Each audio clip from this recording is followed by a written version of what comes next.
नमस्कार, JSK bulletin में आपका स्वागत है। मैं हूं वर्षा पंवार और चलिए रुक करते हैं खबरों की ओर। कोरोना वायरस के संक्रमण के कारण देश भर में घोषित किए गए लॉकडाउन का तीसरा चरण सोमवार से शुरू हुआ। उधर तीसरे चरण में केंद्र सरकार ने देश भर को 3 जोन में विभाजित करते हुए जोन वाइज कुछ रियायतें भी दी है। इन रियायतों में लघु उद्योगों का संचालन, सशर्त आवागमन तथा रिटेल किराने की दुकानें आदि शामिल है। हालांकि ब्यावर उपखंड अजमेर जिले में शामिल है, जो कि वर्तमान में सरकार की कोडिंग में रेड जोन में शामिल है। इस संबंध में प्रशासन तथा व्यापारियों के बीच हुई एक बैठक में ब्यावर शहर में कोई नई व्यवस्था लागू नहीं करने तथा पूर्व की भांति ही गतिविधियां संचालित होने का निर्णय लिया गया है। लेकिन सोमवार को अचानक ही लोगों की चहल पहल बढ़ गई। शहर में हर तरफ लोगों का आना जाना बना हुआ था। लोग अपने दोपहिया वाहनों को सर्राटे से चलाते हुए ऐसे चल रहे थे जैसे लॉकडाउन खुल गया हो और कोरोना वायरस का संक्रमण खत्म हो गया हो। हालात यह दिखाई पड़ रहे थे जैसे सभी प्रकार की छूट मिल गई हो और लोग अपने अपने काम धंधे पर जा रहे हो। हालांकि सोमवार को राज्य सरकार की ओर से शराब की दुकानें खोलने की अनुमति प्रदान करने के बाद आवाजाही में वृद्धि हुई, जिसका असर पूरे शहर में दिखाई दिया। हालांकि प्रशासन की सख्ती थी, लेकिन शराब खरीदने के लिए आमजन के लिए किसी भी प्रकार की स्वीकृति तथा पास की अनिवार्यता नहीं होने के कारण इस आवाजाही पर अंकुश लगाना थोड़ा मुश्किल हो रहा था। हम आपको बता दें कि यह आवाजाही कहीं आमजन पर भारी न पड़ जाए। अभी शहर के 2 क्षेत्रों में कोरोना वायरस के संक्रमण का खतरा बढ़ा हुआ है। गढ़ी थोरियान व सेदरिया क्षेत्र में चिकित्सा विभाग की ओर से सर्वे चल रहा है। क्षेत्र के कई लोग क्वारंटीन तथा होम आइसोलेट चल रहे हैं, अतः अभी खतरा बना हुआ है। ऐसी स्थिति में अगर कोई भी व्यक्ति इन दोनों क्षेत्रों से किसी भी प्रकार से बाहर निकलकर आम लोगों के संपर्क में आ गया तो फिर अंजाम क्या होगा, यह सोचनीय व विचारणीय है। अतः सभी शहरवासियों से अपील है कि धैर्य बनाए रखें। रेड जोन में होने के कारण किसी भी प्रकार की कोई अतिरिक्त छूट नहीं दी गई है, अतः अपने घरों में ही रहे और सुरक्षित रहे।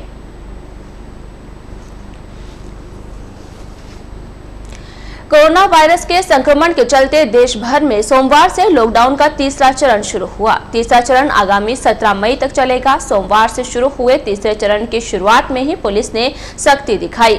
अजमेर जिले के रेड जोन में शामिल होने के कारण ब्यावर में रेड जोन वाली व्यवस्थाएं ही लागू है, लेकिन आमजन ने ऑरेंज तथा ग्रीन जोन वाली रियायतों के भ्रम में सड़कों पर घूमने लगे।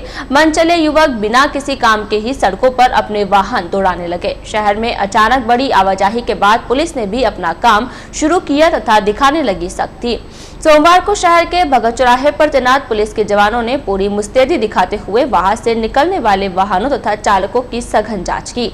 इस दौरान अगर किसी के पास बाहर निकलने का जायज कारण तथा वैध स्वीकृति पाई गई तो उन्हें छोड़ दिया गया, लेकिन जिन लोगों के पास किसी प्रकार की स्वीकृति तथा जायज कारण नहीं मिला उनके वाहन जब्त कर लिए गए। पुलिस ने भगत चौराहा क्षेत्र पर सोमवार शाम तक सैकड़ों वाहन जब्त किए। पुलिस के अनुसार यह सख्ती लगातार चलती रहेगी ताकि लॉकडाउन का उल्लंघन नहीं कर सके। विगत दिनों से प्रवासी मजदूरों को लाने व ले जाने के लिए रोडवेज बसों के आवागमन तथा वाहनों की आवाजाही को देखते हुए प्रशासन ने सोमवार को शहरी क्षेत्र में सैनिटाइजर का छिड़काव करवाया है। सोमवार को अग्निशमन की दमकल के माध्यम से हाइपोक्लोराइड सॉल्यूशन का स्प्रे करवाया गया है। इस दौरान दमकल की गाड़ी ने roadways bus stand, SBI bank, city थाने के बाहर, भगत चौराहा, अजमेरी गेट सहित शहर क्षेत्र में सैनिटाइजर का स्प्रे किया। श्री मारूसेन समाज पंचायत संस्था ब्यावर की ओर से सोमवार को कर्णवती नारायणी माता की 1061वीं पुण्यतिथि मनाई गई। इस दौरान श्री मारूसेन मंदिर में नारायणी माता की प्रतिमा पर माल्यार्पण किया गया तथा दीप प्रज्वलित किया जाकर पूजा अर्चना की गई। इस दौरान माता को चुनरी ओढ़ाकर गुगरी के प्रसाद का भोग लगाया गया। इस मौके पर पंडित उमेश दादीश ने माता की आरती उतारी। कार्यक्रम के दौरान महिला अध्यक्ष उगमा गहलोत, मंजू सिसोदिया, वनिता चौहान, सुशीला गहलोत, खनू धाधल, चंदा परिहार, लीला सिसोदिया, अध्यक्ष बाबूलाल भाटी, दिलीप सेन, रामनिवास सेन, रामेश्वर सिसोदिया, सत्यनारायण गहलोत, प्रहलाद गहलोत सहित अन्य समाज बंधु उपस्थित थे। उधर लॉकडाउन के चलते समाज बंधुओं ने अपने अपने घरों में भी नारायणी माता की पूजा अर्चना की। जवारी थाना अंतर्गत ग्राम रोहिड़ा खेड़ा किशनपुरा में एक 15 वर्षीय युवक रघुवीर सिंह पुत्र प्रकाश सिंह का शव संदिग्ध परिस्थितियों में पेड़ पर लटका हुआ मिलने के बाद गांव में सनसनी फैल गई। युवक की मौत की जानकारी मिलते ही बड़ी संख्या में ग्रामीण युवक के परिजन मौके पर एकत्रित हो गए। युवक की मौत की जानकारी मिलने के बाद जवारी थाना अधिकारी कंवरपाल सिंह भी मय जाब्ते के मौके पर पहुंचे तथा परिजनों तथा ग्रामीणों से बातचीत की।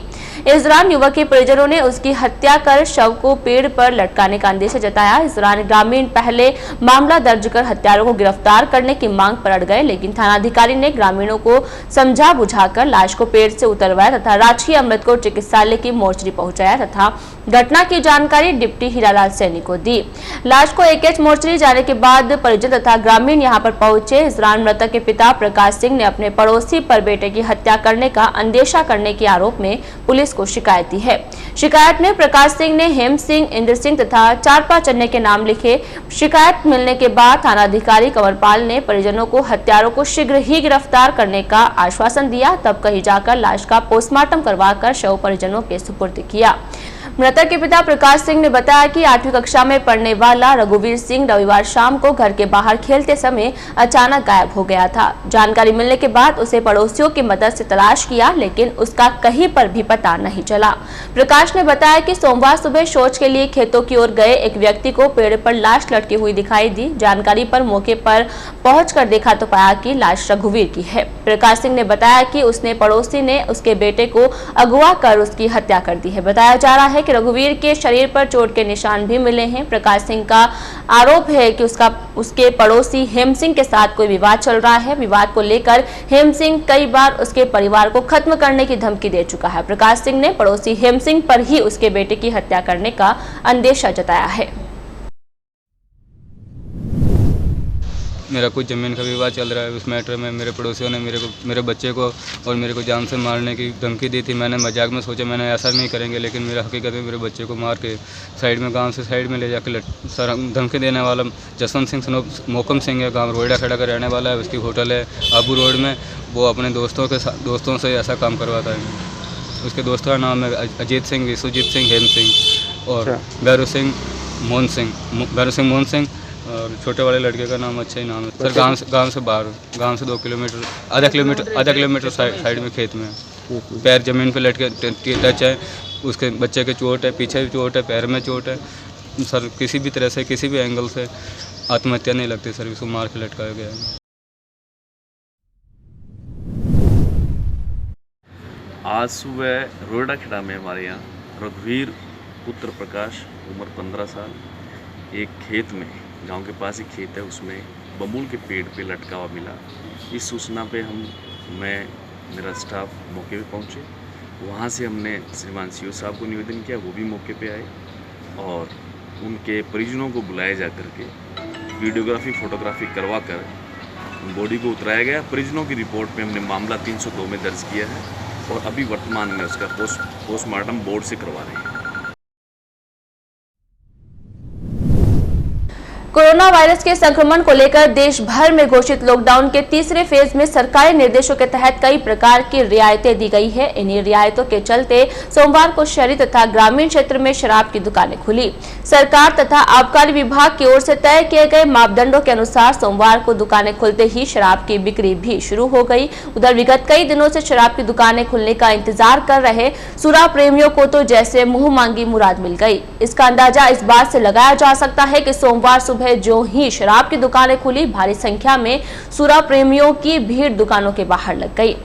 शराब की दुकानों के बाहर लंबी लगी कतार को देखकर एक बारगी तो ऐसे लग रहा था जैसे यहाँ पर जरूरतमंदों को भोजन बांटा जा रहा है। इतनी लंबी कतार तो पहले कभी किसी भोजन वितरण के दौरान भी दिखाई नहीं दी। हालांकि शराब की बिक्री के लिए दुकानदारों ने सोशल डिस्टेंसिंग की पालना के लिए दुकानों के बाहर गोले बैनर तथा दुकान के बाहर एक समय में केवल 5 आदमियों के खड़े होने की ही व्यवस्था की, ताकि यहाँ पर भीड़ नहीं लगे। उधर विभाग के निर्देशानुसार दुकानदार शराब खरीदने वालों के मोबाइल नंबर भी लिख रहे हैं ताकि आपात स्थिति में काम आ सके। आबकारी थानाधिकारी पोखरमल गहलोत ने बताया कि सरकार की गाइडलाइन के अनुसार शहरी तथा ग्रामीण क्षेत्र में शराब की दुकानें खोल दी गई हैं। शराब बिक्री के दौरान लॉकडाउन की पालना के साथ साथ सभी निर्देशों की पालना करवाई जा रही है। इस दौरान सुबह 10 से शाम 6 बजे तक ही शराब की बिक्री की जा सकेगी। मॉडिफाइड लॉकडाउन के चलते राज्य सरकार के आदेशों की पालना में आज समस्त दुकानें कर्फ्यू क्षेत्र को छोड़ के अन्य सभी मदिरा दुकानें खुलेंगी और जो गाइडलाइन है उसकी पालना करवाएंगे। ब्यावर शहर की समस्त 11 IMFL शॉप्स खुलेंगी और गाँव की समस्त कंपोजिट शॉप्स वो भी खुलेंगी। ब्यावर क्षेत्र में 31 दुकानों का सेटलमेंट हुआ है, उनमें से 7 दुकानें कर्फ्यू क्षेत्र में हैं, अतः वो नहीं खुली। टाइमिंग सुबह 10 बजे से शाम को 6 बजे तक। लॉकडाउन के दौरान कोरोना वॉरियर्स के रूप में अपनी सेवाएं देने वालों के प्रति अब आमजन का नजरिया बदलने लगा है। लोगों के दिलों में कोरोना वॉरियर्स के प्रति सम्मान भी बढ़ा है। लोग उनके सुख दुख में भागीदारी निभाने लगे हैं। इसी कड़ी में सोमवार को भारत विकास परिषद तथा लाइफलाइन रक्तदाता ग्रुप के सदस्यों ने ESI अस्पताल के चिकित्सक डॉक्टर नम्रता टंडन का जन्मदिन बेहद ही सादगीपूर्ण तरीके से मनाया। इस दौरान उपस्थित सभी ने डॉक्टर टंडन को माला पहनाते हुए फूल बरसाए तथा दीर्घायु होने की मंगल कामनाएं भी की। साथ ही केक काटकर उपस्थित सभी का मुंह भी मीठा करवाया।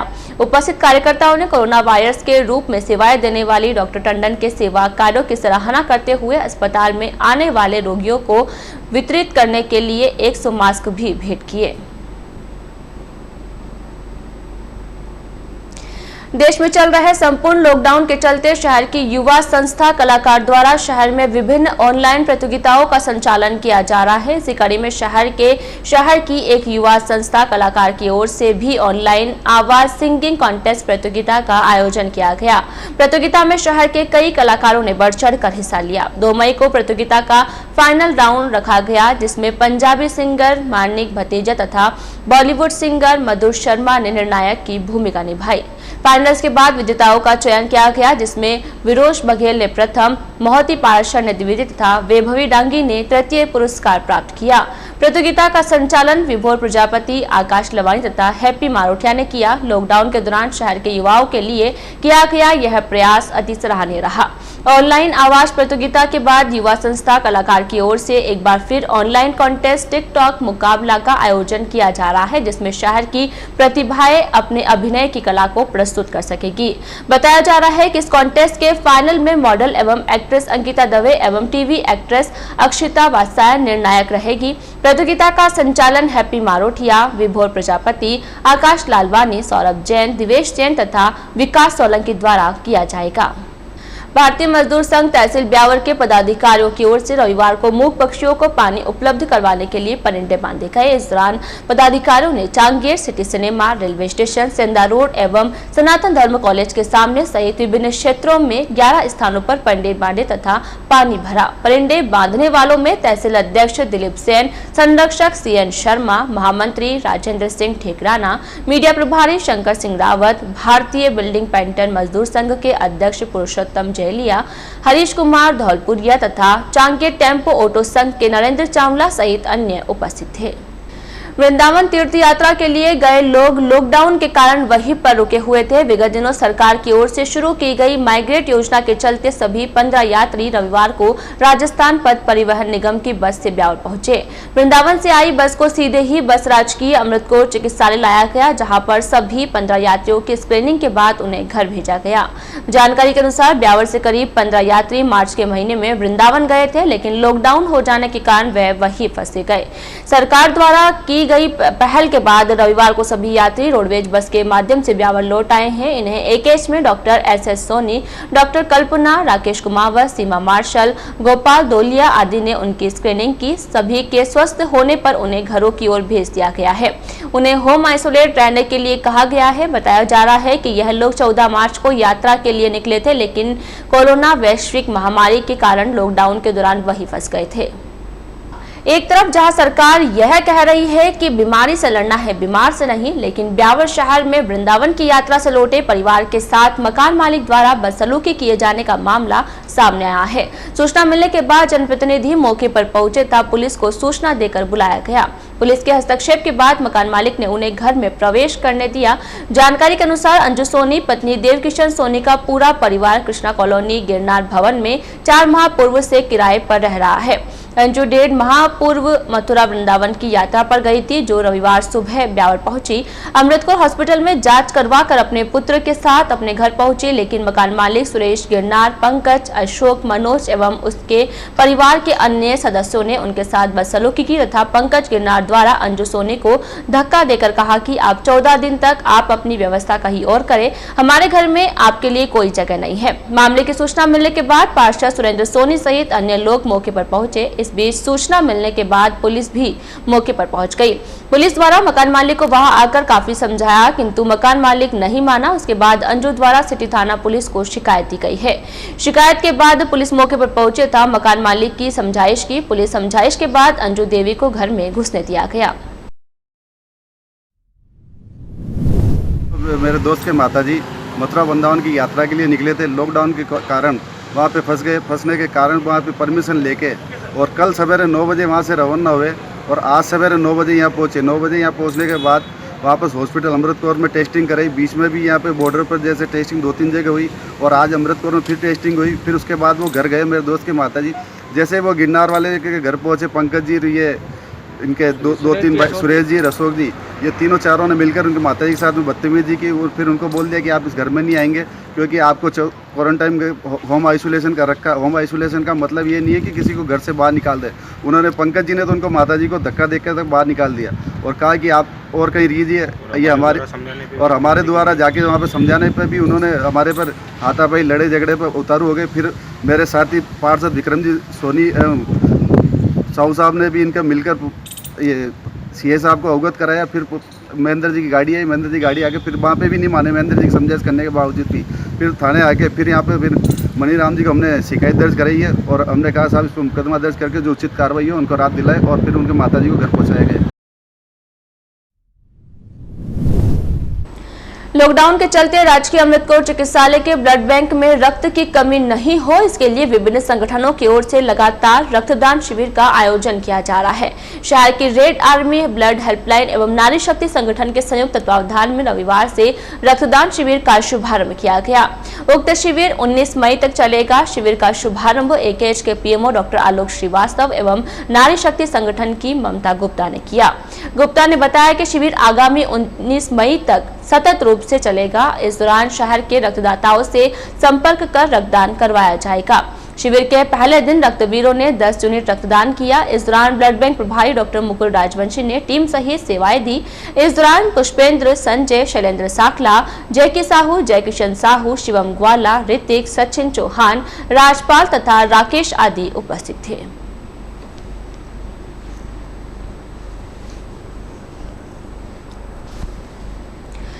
कोविड-19 की वजह से चल रहे लॉकडाउन के कारण शराब नहीं मिलने के चलते जवाजा के ग्रामीण क्षेत्र में हथकढ़ शराब का गौरव धंधा फल फूल रहा है। जिला कप्तान कुंवर राजदीप के निर्देशानुसार जवाजा पुलिस लगातार हथकढ़ शराब के खिलाफ कार्यवाही में जुटी है। जवाजा थाना अधिकारी कंवरपाल सिंह ने बताया कि शनिवार की रात लोटियाना क्षेत्र में गश्त की गई, जहां एक दुकान के पीछे कुछ लोग एकत्रित होकर हथकढ़ शराब का निर्माण में जुटे थे। पुलिस ने मौके पर दबिश देकर वहां शराब बना रहे मुन्ना सिंह उर्फ भीष्म नारायण सिंह पुत्र गोपाल सिंह, राम सिंह पुत्र प्रताप सिंह, श्याम सिंह पुत्र प्रताप सिंह, लखवान सिंह पुत्र लक्ष्मण सिंह तथा अमर सिंह पुत्र भैरू सिंह सभी निवासी लोटियाना को गिरफ्तार किया। इस दौरान पुलिस ने मौके से 30 लीटर अवैध हथकढ़ से भरे जरीकेन सहित शराब बनाने के काम आने वाले अन्य सामान को जब्त किया है। पुलिस ने सभी आरोपियों के खिलाफ आबकारी अधिनियम के तहत मामला दर्ज कर जांच शुरू कर दी है। कार्यवाही के दौरान पुलिस टीम में एएसआई ज्ञानदेव, कानी, महेंद्र कुमार, जितेंद्र तथा नरेश कुमार शामिल थे।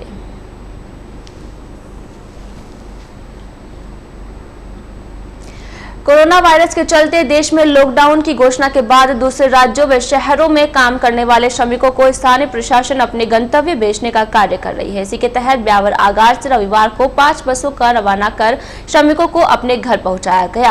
आगार के मुख्य प्रबंधक रघुराज सिंह राजावत ने बताया कि विभिन्न स्थानों पर काम करने वालों को रोडवेज बसों के माध्यम से भरतपुर, सीकर व बीकानेर श्रमिकों को भेजा गया। ब्यावर आगार ने 5 बसों में 138 श्रमिकों को अपने घरों तक पहुंचाया है। मुख्य प्रबंधक रघुराज सिंह राजावत ने बताया कि रविवार को 5 बसों को अलग स्थानों पर बने शेल्टर होम रुके श्रमिकों को घर भेजने के लिए रवाना किया गया है, जिसमें 2 बस अजमेरू व एक अजमेर डिपो की बस को भरतपुर, ब्यावर आगार की एक बस को सीकर व एक बस को बीकानेर के लिए रवाना किया। शेल्टर होम में रह रहे श्रमिकों को रविवार रोडवेज बसों में बैठाकर रवाना किया गया, तो उससे पहले ब्लॉक कांग्रेस कमेटी के पदाधिकारियों ने श्रमिकों के लिए भोजन व पानी की बोतल की व्यवस्था कर रवाना किया। ब्लॉक अध्यक्ष सोहन मेवाड़ा ने बताया कि प्रदेश कांग्रेस कमेटी के सचिव पारस पंच के नेतृत्व में भरतपुर, सीकर, बीकानेर व धौलपुर जाने वाले प्रवासी श्रमिकों को बस स्टैंड पर रास्ते के लिए भोजन व पानी की बोतल देकर रवाना किया गया। इसके अलावा मास्क का भी वितरण किया गया। इस अवसर पर अनिल प्रजापति, राजू जैन, सोमदेव साहू, विपिन अग्रवाल, राजू सोनी, गोविंद पंडित, प्रदीप सोनी, मेघराज बोहरा आदि उपस्थित थे। कोरोना महामारी के चलते घोषित लॉकडाउन में गहलोत कॉलोनी स्थित श्री सातु बायासा माता मंदिर के प्रशांत मित्र मंडल तथा भामाशाह ग्रुप की ओर से जरूरतमंदों को प्रतिदिन भोजन उपलब्ध करवाया जा रहा है। मंडल की ओर से प्रतिदिन सुबह 45 तथा शाम के समय 151 लोगों के लिए भोजन तैयार हो रहा है। मंडल की ओर से उदयपुर रोड कृषि मंडी चौराहे पर रहने वाले लोगों के लिए भी भोजन की व्यवस्था की जा रही है। मंडल की ओर से प्रतिदिन अलग अलग सब्जियों के साथ भोजन तैयार कर समय पर जरूरतमंदों को पहुंचाया जा रहा है, ताकि लॉकडाउन के दौरान किसी को भी भूखा नहीं रहना पड़े। आगामी 17 मई तक चलने वाली इस भोजन व्यवस्था में प्रतिदिन 5 पुरुष तथा 4 महिलाएं अनवरत लगी हुई है। भोजन व्यवस्था में प्रशांत माथुर, सुरेश भाटी, दिलीप भाटी, जतिन महावर, अनिल चौधरी, लोकेश चौहान, राजू, ज्योति देवी, नैनीबाई, टीना तुनगरिया एवं समस्त प्रशांत मित्र मंडल व भामाशाह लगे हुए हैं। लॉकडाउन 3.0 में सरकार ने व्यावसायिक गतिविधियों को संचालित करने की स्वीकृति तो दे दी, मगर अब हमारे मिनरल फैक्ट्रियों को श्रमिकों का इंतजार है। सोमवार को पहले ही दिन रिको क्षेत्र पूर्व की तरह ही सूना नजर आया। हालांकि फैक्ट्री मालिक मौके पर पहुंचे, उन्हें भी श्रमिकों के आने का इंतजार रहा। मालूम हो कि लॉकडाउन 2.0 में सरकार ने सशर्त इन फैक्ट्रियों के शुरू होने की मंजूरी तो दी, मगर मालिकों के लिए इन शर्तों की पालना करना मुश्किल साबित हो रहा था, जिनमें प्रमुख श्रमिकों को फैक्ट्री परिसर में ही ठहरना तथा उनके भोजन आदि की व्यवस्था करने, श्रमिकों को बाहर नहीं भेजने सहित अन्य कई शर्तें शामिल थी। लॉकडाउन 3.0 में इसमें भी छूट देते हुए सरकार ने मालिकों को राहत प्रदान की। इस वजह से फैक्ट्री मालिक भी सहमत हो गए, मगर सोमवार को श्रमिकों की अनुपस्थिति के चलते फैक्ट्रियों में उत्पादन शुरू नहीं हो सका। ब्यावर क्षेत्र में स्थित करीब 1000 मिनरल ग्राइंडिंग यूनिट है। इनके अलावा दाना प्लांट और अन्य फैक्ट्रियां भी संचालित है, मगर अधिकांश में श्रमिकों की कमी के चलते उत्पादन शुरू नहीं हो सका। हालांकि जिन फैक्ट्रियों में श्रमिक स्थायी रूप से निवास कर रहे हैं, वे जरूर सोमवार से शुरू हो गई। इनमें गोवर्धन मिनकेम और स्वास्तिक मिनकेम जैसी फैक्ट्रियों के नाम शामिल है। उद्योगपतियों का मानना है कि श्रमिकों की उपलब्धता के साथ ही उत्पादन भी शुरू हो जाएगा। रिको क्षेत्र में उपस्थित एक ठेकेदार ने भी मंगलवार से श्रमिकों के फैक्ट्रियों में पहुंचने की उम्मीद जताई। ब्यावर लघु उद्योग संघ अध्यक्ष आशीष पाल पदावत का कहना है कि लॉकडाउन 3.0 में सरकार ने छूट दी है, तो अब फैक्ट्रियां चलाना संभव हुआ है। श्रमिकों की उपलब्धता के साथ ही जल्द ही इनमें अब प्रोडक्शन भी शुरू हो सकेगा। हालांकि उन्होंने इस बात से भी इनकार नहीं किया कि गुजरात में स्थित सिरेमिक इंडस्ट्रीज में मांग शुरू होने के बाद ही यहाँ की मिनरल ग्राइंडिंग यूनिट अपने रफ्तार में आ पाएगी।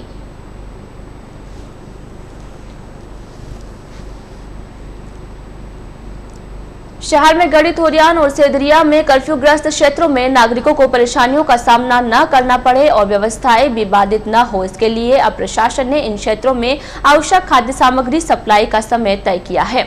इसी अनुरूप अब डोर टू डोर सप्लाई की जाएगी। उपखंड अधिकारी जसमीत सिंह संधू ने बताया कि लॉकडाउन 3.0 में भी कर्फ्यू ग्रस्त क्षेत्रों में न तो व्यावसायिक गतिविधियां शुरू हो सकेगी और न ही किसी प्रकार की कोई छूट मिलेगी। हालांकि इन क्षेत्रों में रहने वाले नागरिकों को आवश्यक खाद्य सामग्री के लिए परेशानी न हो, इसके लिए डोर टू डोर सप्लाई का समय भी तय किया गया है।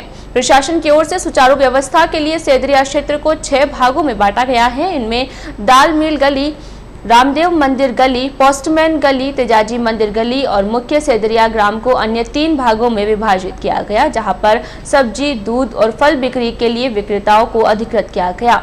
इनमें सब्जी के लिए महेंद्र रावत, कन्हैया लाल, कान सिंह, प्रकाश, अजय पाल सिंह और हिम्मत सिंह शामिल है, जबकि दूध के लिए चौन सिंह और कुमावत, किराना व फल बिक्री के लिए मुकेश और सोनू को अधिकृत किया गया। इसके अलावा गढ़ी थोरियान को 6 जोन में बांटा गया। इनमें गोपाल नगर, दादीज कॉलोनी, किशन व Arya colony, housing board sector 1, housing board sector 2, 3 और 4 शामिल है।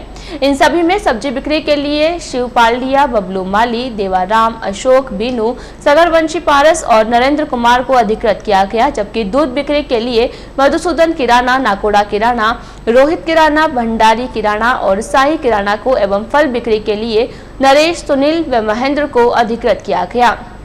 तहसीलदार रमेश चंद्र बहेड़िया ने बताया कि कर्फ्यूग्रस्त क्षेत्रों में खाद्य सामग्री सप्लाई का समय भी निर्धारित किया गया है। इसके तहत दूध सुबह 6 से 8 बजे तक और फल व सब्जी सुबह 8 से 11 बजे तक ही मिलेगी। इसके बाद यह व्यवस्था उपलब्ध नहीं होगी। उन्होंने नागरिकों से अपील की है कि वे व्यवस्था में सहयोग करते हुए निर्धारित समय में जरूरत की खाद्य सामग्री ले सकेंगे एवं जिससे उन्हें कोई परेशानी न हो। इन क्षेत्रों में खाद्य व्यवस्था सुचारू रहे, इसके लिए अधिकारियों को प्रभारी की जिम्मेदारी सौंपते हुए उन्हें व्यवस्था पर नजर रखने के निर्देश दिए। इस संपूर्ण कार्य को सुचारू करने के लिए सेदरिया और गडी थोरियान कर्फ्यूग्रस्त क्षेत्र में फल सब्जी प्रभारी महेश शर्मा 96674266661 और दूध प्रभारी राजेंद्र चौधरी 946024181 को बनाया गया है। ज्ञात रहे कि सेदरिया और गडी थोरियान हाउसिंग बोर्ड में पॉजिटिव मामले के बाद दोनों को जीरो मोबिलिटी क्षेत्र घोषित कर दिया गया है एवं जहां कर्फ्यू होने के कारण प्रशासन द्वारा डोर टू डोर सप्लाई पहुंचाई जा रही है। गर्मी के मौसम में सोमवार शाम अचानक मौसम का मिजाज बदल गया। देखते ही देखते आसमान में बादल छाने लगे। थोड़ी ही देर में तेज हवाएं चलना शुरू हो गई। तेज हवा ने धूलभरी आंधी की शक्ल ले ली। हर तरफ आंधी का गुब्बार दिखाई देने लगा। एक बार तो ऐसा लग रहा था जैसे थोड़ी ही देर में बरसात भी शुरू होगी, लेकिन बरसात तो नहीं हुई। तेज हवाओं के कारण शहर की सड़कों पर हर तरफ सूखे पेड़ों के पत्ते दिखाई देने लगे। सड़कों पर धूल के साथ साथ कचरा भी एकत्रित हो गया। मालूम हो कि सोमवार शाम 5 बजे अचानक से आसमान में काले बादल दिखाई देने लगे। थोड़ी ही देर बाद तेज हवाएं चलने लगी और देखते ही देखते धूल के गुब्बार उड़ते हुए दिखाई दिए। उधर बदले मौसम के कारण आसमान में छाए बादलों में मौसम सुहाना हो गया और गर्मी से थोड़ी राहत मिली। ब्यावर में कोरोना वॉरियर्स का स्वागत सम्मान का दौर लगातार जारी है। इसी क्रम में सोमवार को महावीर इंटरनेशनल ग्रुप ने कोरोना वॉरियर्स के रूप में पुलिसकर्मियों व पुलिस मित्रों का सम्मान किया। सिटी थाना परिसर में ग्रुप के सदस्यों ने डिप्टी हीरालाल सैनी, थानाधिकारी रविंद्र सिंघाड़ा को माला पहनाकर उनके द्वारा निभाए जा रहे कर्तव्य की सराहना की। उसके बाद ग्रुप के सदस्य शहर के विभिन्न नाकों पर पहुंचे, जहां अपनी ड्यूटी पर तैनात पुलिसकर्मियों व पुलिस मित्रों का अभिनंदन किया। इस मौके पर सदस्यों ने सभी को सैनिटाइजर का वितरण भी किया। साथ ही ग्रुप के साथ चल रहे चिकित्सक CS सोढ़ी ने सभी की जांच करी।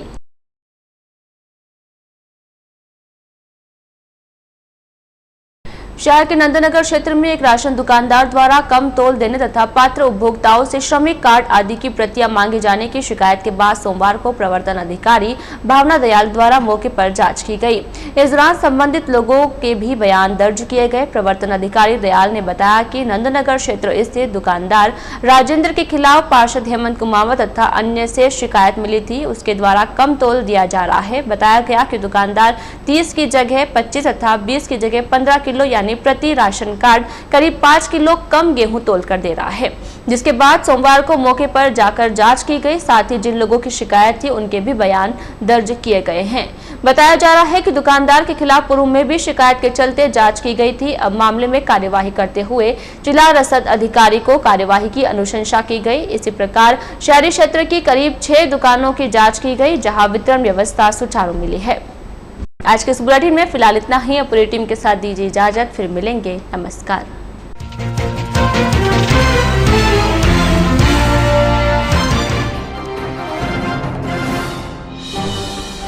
लॉकडाउन 3 के दौरान मिली रियायतों के बाद बड़ी चहल पहल। शहर में दिखाई दी लोगों की अधिक आवाजाही।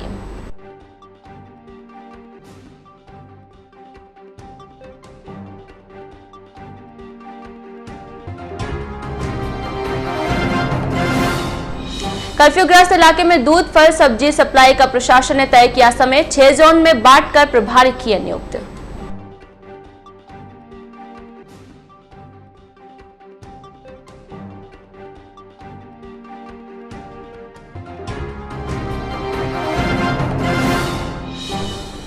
सरकारी आदेश के बाद लॉकडाउन में खुली शराब की दुकानें। पहले ही दिन दुकानों पर उमड़ी शराब प्रेमियों की भीड़।